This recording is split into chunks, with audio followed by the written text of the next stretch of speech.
Okay, so I've gotten about 5 pounds of clay. I could probably get about 4, but I like to do a little over just in case it's not quite big enough, and then I can just cut it off. I'd rather have too much than too less. So for the size of bowl that I got, or I have, I'm getting around 5 pounds of clay. So I've got this out of the blue grayish bucket, and I'm going to push this all together and wedge it, and then it will be ready to go on to the slab roller.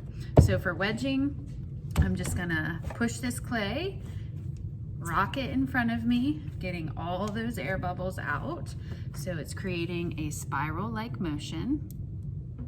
I will then turn it vertical, sort of like kneading dough if you've ever had to do that for pizza, bread, sugar cookies, that type of thing.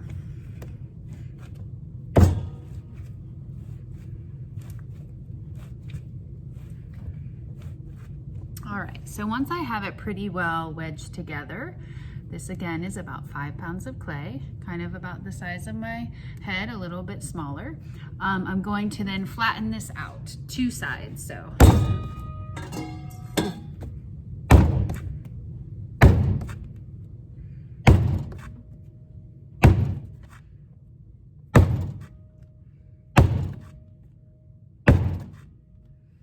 So I have it pretty flat at this point.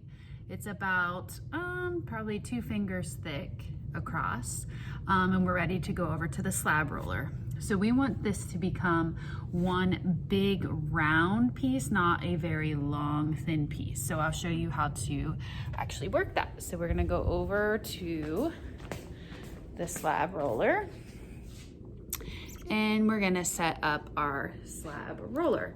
So the first thing is we're going to open the canvas and lay down our clay so it's in between the canvas. You wanna try to get out all the wrinkles that you can, and then you're going to cover your piece back up.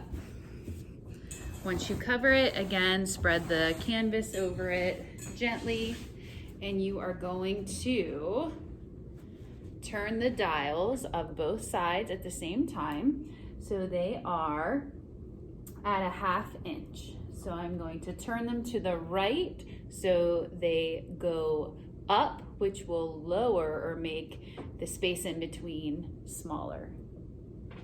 Okay, so I will show you what that looks like. So on both sides, it is going to be at a 1/2 inch.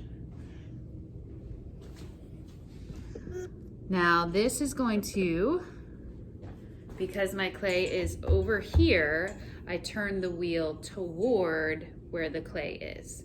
So I'm not gonna just pull or rip it. What that does is it causes wrinkles in your clay. Again, the more wrinkles, the more work you have to do. I'm gonna gently guide the canvas through.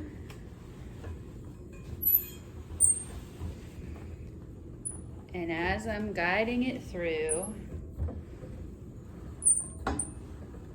it is stretching out the clay as it flattens it. So I'm gonna flip the canvas up. And this is now 1 inch thick. So because it's getting long and thin, this is the bowl I'm trying to cover. Obviously that's not gonna work, right? So I will turn it each time I go through the slab roller. So I just went through this way. So I'm gonna turn it, and then it's gonna go through that way and grow in the width versus the length. So I'm gonna cover this back up,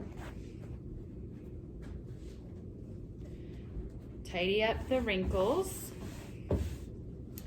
I'm gonna go up to the notch between a 1/2 inch and 1/4. Now that the clay is on this side,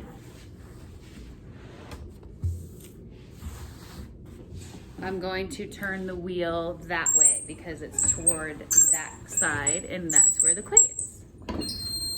All right, so I'll open this up. My clay is now becoming more circular. So I want it to grow this way. So I'm gonna put it back in the same way. Sometimes you have to rotate it. It depends on what your clay is looking like. So for me, I know that I want it to get more in a circle formation versus a long, thin piece. So I just look at my clay and determine which way it goes into the kiln. So I'm gonna keep doing this, and then I'll make a new video to show you the rest.